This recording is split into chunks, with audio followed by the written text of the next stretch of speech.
আল্লাহ কয় বন্দা আমাকে কিয়ামত পর্যন্ত খুঁজি পাইতি না, খানায় কাবাতে যা, বৈতুল মুকাদ্দাসে যা, সাগরের মধ্যে থাক, আসমানে যায় উঠি ইবাদত কর, আমাকে পাইতি না।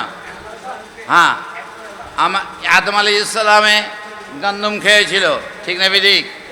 350 বছর পর্যন্ত কাঁদছে, রাস্তায় ঘুরছে, কিন্তু আল্লাহ মাফ করছে। নবীর কি গুনাহ আছে? নবীর তো কোনো গুনাহ নাই।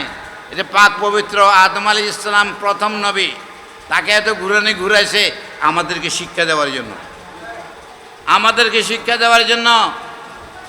আদম আলাইহিস সালাম ঘুরতে ঘুরতে শ্রীলঙ্কার থেকে মক্কা শরীফ পর্যন্ত গেছে, ঠিক না বেঠিক? যাওয়ার পরে যে একটা পাহাড়ের উপরে উঠছে, হাজী সাহেবের না যায়, হ্যাঁ কি পাহাড় এটা?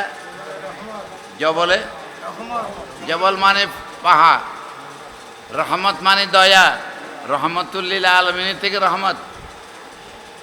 এই পাহাড়ের উপরে যাওয়ার পরে ভালো জায়গায় যখন গেছে, হযরত আদম আলাইহিস সালামের অন্তর্চক্ষু খুলে গেছে। আরে আমি যখন নাকি আল্লাহ আমাকে রূহ দিয়েছিল, আমি তো আরশে আজিমের ভিতরে একটা নাম লেখা দেখছিলাম, আল্লাহর নামের পাশে একটা নাম ছিল, সেটা কোন নাম? মুহাম্মদ রাসূলুল্লাহ। আমি এতদিন লা ইলাহা ইল্লাল্লাহরে ডাকলাম, 350 বছর পর্যন্ত আল্লাহ কোনো সাড়া দিল না, আমাকে ডাক কবুল করলো না। আজকে আমি এখানে দেখি যে আল্লাহর নামের সঙ্গে যে নামটা আছে নিশ্চয় আল্লাহর প্রিয়, কাজেই তার নামটা নিয়ে একবার ডাক দিয়ে রাখি। এরকম আল্লাহ, এই তোমার নামের পাশে যে নাম মুহাম্মদুর রাসূলুল্লাহ, এই নামের উসিলা দিলাম তোমার দরবারে, আল্লাহ দেনেন যে আর কয়, তখনই কয় তোমার কবুল করলাম। পড়েন সুবহানাল্লাহ। নারে তাকবীর, নারে রিসালাত। প্রিয় নবী তোমায় ভালোবাসি, তোমার জন্য কাঁদি হাসি, আহলে সুন্নাত নিজামিশা জিন্দাবাদ। তাহলে আদম আলাইহিস সালামকে গায়রে মকবুল আছেন নাকি? লাঞ্ছিত আছেন নাকি? না না, পরীক্ষা আমাদের জন্য। এক্সাম্পলের মধ্যে কিয়ামত পর্যন্ত আল্লাহ তার বান্দাদেরকে শিক্ষা দিচ্ছে যে আমার নবী ছাড়া আমার দরবার পর্যন্ত পৌঁছা সম্ভবপর না, আমার সঙ্গে কানেকশান সম্ভবপর না। এখন হাতটা মুনাজাত করছে, আর নবীর নামটা বাইবেলের মধ্যেও আছে, নবীর নামটাকে চুমু দিছি মায়া করে, আরও চোখের সব যাই পরিষ্কার হয়ে গেছে। আদম আলাইহিস সালামের এরকম পরীক্ষা করে এই 350 পর্যন্ত ঘুরায়। কেন ঘুরেছে? তিনি কি পাপী ছিলেন? তার কি গুনাহ ছিল? তার কোনো অসুবিধা ছিল না। কেন? তার সন্তানদেরকে শিক্ষা দেওয়ার জন্য, কিয়ামত পর্যন্ত নর নারী সবাইকে শিক্ষা দেওয়ার জন্য। নবী ছাড়া কোনো উপায়, নবী ছাড়া কোনো উপায় নাই। নবীকে অবহেলা করলে আল্লাহর অবহেলা হয়ে যায়। হ্যাঁ,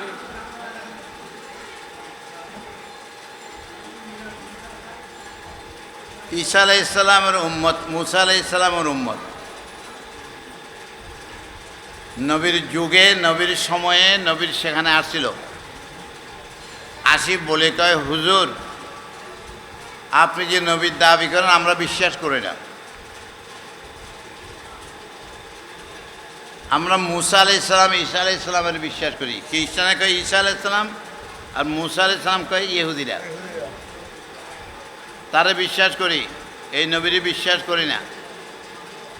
তো কেন বিশ্বাস করো না? করি না, এটা শেষ জমানা যে নবী আইব সেই নবী এখনো আসে নাই, সামনে আসবে, আপনি না। নবী পাক সাল্লাল্লাহু আলাইহি সাল্লামকে ডিনাই করলো। নবী পাক সাল্লাল্লাহু আলাইহি সাল্লাম বললেন, যদি আমাকে নবী না, যদি আমার কথা তোমরা মানতে চাও না, তাহলে মুবাহালা করো। মুবাহালা মানে কোরআনের শব্দ।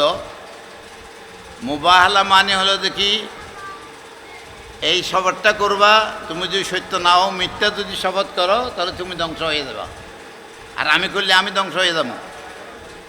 আমি বলবো আমি সত্য নবী, তোমরা বলবো আমি সত্য নবী না। এই কথাটা বলবা। আচ্ছা ঠিক আছে বলবো। তো কালকে সকালে আপনিও আসবেন, আমরাও যাব। পায়ের উপরে সেখানে যাবে। তো রসুল পাক সাল্লাল্লাহু আলাইহি সাল্লাম কাকে কাকে নিলেন? হযরত আলীকে। কাকে? হযরত মা ফাতেমাকে, হযরত হাসান হোসেন রাদিয়াল্লাহু তাআলা আনহুমাকে, আরেকজন নবী। হ্যাঁ, সকালে বাইরে এসে এরা উপরে থেকে, পায়ের উপরে থেকে তাকাচ্ছে যে মুহাম্মদ তো আসছে, এখন আমরা তো যাবার কথা। তো আল্লাহর কসম আমরা জানি এটা সত্য নবী, আর আজকে যদি আমরা এখানে যাই তাহলে আমাদের চিহ্ন থাকতো না, ধ্বংস হয়ে যাবো। আর বাইর হয় নাই, তারা নামে নাই, রসুল পাকিস্তান গেছেন। রসুল পাকিস্তান চলে আসছেন। রসুল বললেন আল্লাহর কসম, যদি আজকে ইহুদি খ্রিস্টানরা যদি আসতো, আমার সঙ্গে মোবাহলা করতো, তা কিয়ামত পর্যন্ত তাদের নিশ্চিহ্ন হয়ে যাবে, তাদের কোনো চিহ্ন থাকবে না। হ্যাঁ, তারা জানে সত্য নবী। নবী কয় কাজে শোনো, সোজাসুজি আইও শান্তির পথে। কোন শান্তির পথ বলো না? এই আইও না, কোরআন পাকের মধ্যে যে আছে আয়াত, কোরআন পাকের মধ্যে আছে শিরিক ছাড়ো। হ্যাঁ, ইয়া আহলাল কিতাব